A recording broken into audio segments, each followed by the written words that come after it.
70 ans maintenant que Jacqueline se soigne à l'homéopathie, médecine naturelle intemporelle. Elle se conserve dans des tubes sous forme de granules. Trousse de voyage, trousse de maison et antiquité. Une antiquité, voilà, regardez, cette merveilleuse chose, ça a une quarantaine d'années.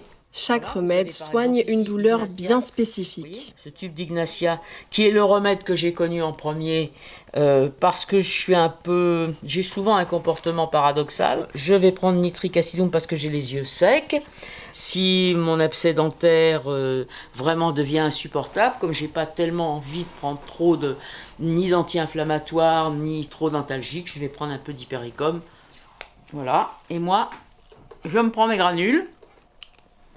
Comme mon babou, lui aussi, a des petites douleurs parce que hier il a fait un peu le fou. Hein, vous voyez, on prend le chat, on prend l'animal, il aime pas. Et puis ouf, on en met et hop, les granules, hop, c'est fini, voilà, on ferme. Mais depuis quelque temps, l'homéopathie est au cœur de l'actualité. L'homéopathie ne sera-t-elle bientôt plus remboursée ? Vous êtes nombreux à prendre ces petits granulés pour soigner vos maux du quotidien. D'ailleurs, on vous a posé la question. Et alors vous, à 75%, vous souhaitez qu'elle continue à être remboursée, l'homéopathie? Par définition, l'homéopathie est une méthode thérapeutique consistant à se soigner grâce à un remède dilué des milliers de fois. Sans cette dilution, le médicament provoquerait des symptômes. Ce principe de similitude amène certaines personnes à douter de son efficacité. Moi, ce que je dis simplement, c'est arrêtons de rembourser des trucs qui ne servent à rien alors qu'on nous explique chaque jour qu'on dépense trop d'argent en médicaments. Mais alors, l'homéopathie fonctionne-t-elle vraiment ? De quoi est-elle faite et qu'en pensent les générations futures ? En juillet dernier, le gouvernement décide de ne plus prendre en charge l'homéopathie à partir du 1er janvier 2021 afin d'économiser près de 130 millions d'euros par an. Une attaque violant la liberté de choix des patients les plus modestes, selon l'Association pour la promotion de la médecine homéopathique, dont Jacqueline fait partie. En portant plainte contre le gouvernement, le collectif espère faire entendre sa colère. La plainte que tu as déposée, tu sais, c'est une vraie attaque, bien sûr intellectuelle et scientifique, mais physique. On ne tient absolument pas compte des gens qui, depuis des années, soignent leurs enfants, leurs adolescents, eux-mêmes, leurs parents, et puis tous les animaux de compagnie qui tournent autour d'eux. 65, 30 puis 15%, l'homéopathie est de moins en moins remboursée depuis 1984. Les pharmacies naturelles comme celle de Véronique en font les frais. Vous avez tout ce qui est spécialité, donc vous allez avoir là-bas. 4 700 unités vendues cette année, soit une baisse de 8% des ventes par rapport à 2019. Le déremboursement total obligera la pharmacie à s'adapter. Ça c'est tube et dose. Et vous en vendez beaucoup ? Ouais, pas mal. Alors oui, il va y avoir une adaptation des stocks. On va voir ce qui continue de tourner, ce qui continue pas. Vous avez vu, on en avait pas mal. On va probablement baisser la quantité. Et puis on va voir en fonction de comment les gens acceptent de régler ou non, sachant que les laboratoires essayent de négocier avec les mutuelles pour qu'il y ait des forfaits de prise en charge de l'homéopathie, même si c'est plus remboursé par la sécurité sociale. Donc vous considérez, vous, en tant que pharmacien intelligent, que l'homéopathie, c'est pas toxique? Oui. Ces petites granules de saccharose et de lactose contiennent-elles vraiment un remède ? Isabelle, préparatrice dans la pharmacie de Maubeuge, montre leur conception.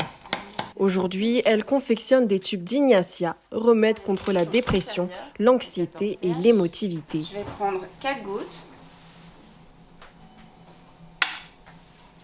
Je complète à l'alcool à 70.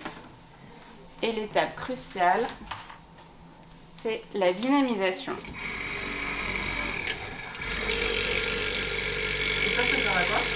Ça sert à entrechoquer les particules entre elles et du coup rendre actif le principe actif. Et pour bien s'en imprégner, les granules sont placées dans une étuve à 50 degrés. Tout à fait. Vous voyez, celui-là, je viens juste de le lancer, donc il est encore très brillant. Donc il est bien imprégné d'alcool. Là, on commence à voir que l'alcool s'est évaporé. C'est encore un tout petit peu luisant, donc on va attendre un petit peu.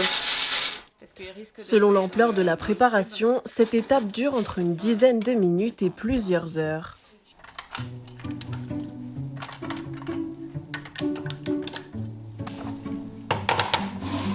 pose la partie supérieure. Je mets mes granules.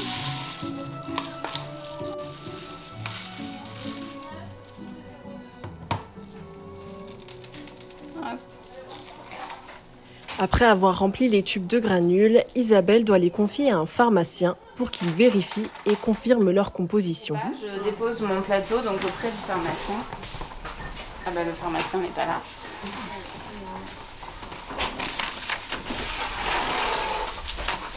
Mais ce sera déposé ici. Et voilà, ça c'est toutes les préparations que le pharmacien doit libérer aujourd'hui. Une fois validés par le pharmacien, les tubes sont prêts pour être mis en vente. Mes collègues, elles ont un stock ici. Elles ont des tiroirs remplis de tubes granules. Je fais des grosses quantités pour qu'elles puissent en avoir, elles, en stock. L'homéopathie fait partie intégrante de l'histoire de la santé. L'hôpital homéopathique Saint-Jacques de Paris en est la preuve. C'est ici qu'est regroupé tout le savoir de cette méthode thérapeutique. Bibliothèque homéopathique, donc la plus ancienne bibliothèèque homéopathique. Le centre ici date de 1867. Donc c'était un hôpital. Et donc là vous avez les livres en langue étrangère, les livres actuels, et puis tous les documents concernant l'homéo. Dans le passé pour le choléra et aujourd'hui avec le cancer, l'homéopathie aurait pourtant fait ses preuves depuis longtemps. Pour Pascal, directrice du centre, le déremboursement signifie un retour en arrière injustifié. Les patients qui sont attachés au traitement me disent qu'ils vont continuer. Heureusement, les laboratoires ont fait une augmentation raisonnable du tube granule, mais l'impact il est majeur en sens où l'homéopathie a été remboursée depuis 1965 à la suite d'un gros travail, et là ce travail de nos prédécesseurs qui a duré des années et vole en éclats en 2 ans de guerre qui n'avait pas lieu d'être. Un acharnement ressenti de plein fouet par les médecins spécialisés dans l'homéopathie, comme Hélène Renoux. Bonjour.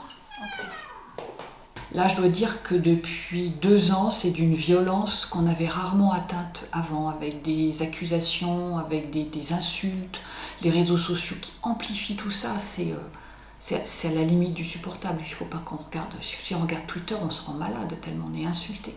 C'est par écrit que les spécialistes ont décidé de se défendre. Adoptée et consommée par grand nombre de Français, l'homéopathie représente une partie infime du budget de la sécurité sociale. Voilà, donc il a été publié en juin 2016. Et donc, c'est quelle est la place pour l'homéopathie dans l'offre de soins. Avant le déremboursement, on ne représentait déjà que 0,29% des dépenses de l'assurance maladie. Et il y a eu des enquêtes qui ont été faites. Il y a 74% de la population française qui estime que l'homéopathie est efficace, qu'elle a sa place dans l'offre de soins et qu'elle aurait dû rester remboursée. Donc c'est une décision qui a été prise à l'encontre de l'opinion de 3/4 des Français. La fin de cette prise en charge financière pourrait affecter le quotidien de ces nombreux consommateurs, comme Catherine. L'homéopathie lui est nécessaire pour se soigner sans effet secondaire. C'est une fixette sur le fait qu'il ne prouve pas. Enfin, selon les critères scientifiques du moment, ils estiment qu'on ne peut pas prouver que l'homéopathie est efficace. Et moi, je le vois bien. Vous pensez bien que j'investirais pas 30 ou 40 euros par mois si je ne voyais pas le bénéfice. Voilà. Chez elle, les traitements allopathiques manquent à l'appel. J'ai pas grand-chose. J'ai des anti-inflammatoires, mais j'en prends le moins possible. Très rarement, là, depuis le Covid, j'en prends plus du tout. Parce que vous aimez pas, ça fonctionne pas. Parce que ça fait mal à l'estomac. Alors, l'inconvénient de se soigner comme je me soigne, c'est que dès que vous prenez les médicaments classiques, vous réagissez très fort. Tous les premiers du mois, j'ai de l'arnica en très haute dilution. Quand on a des coups, quand on est... Voilà, c'est l'arnica.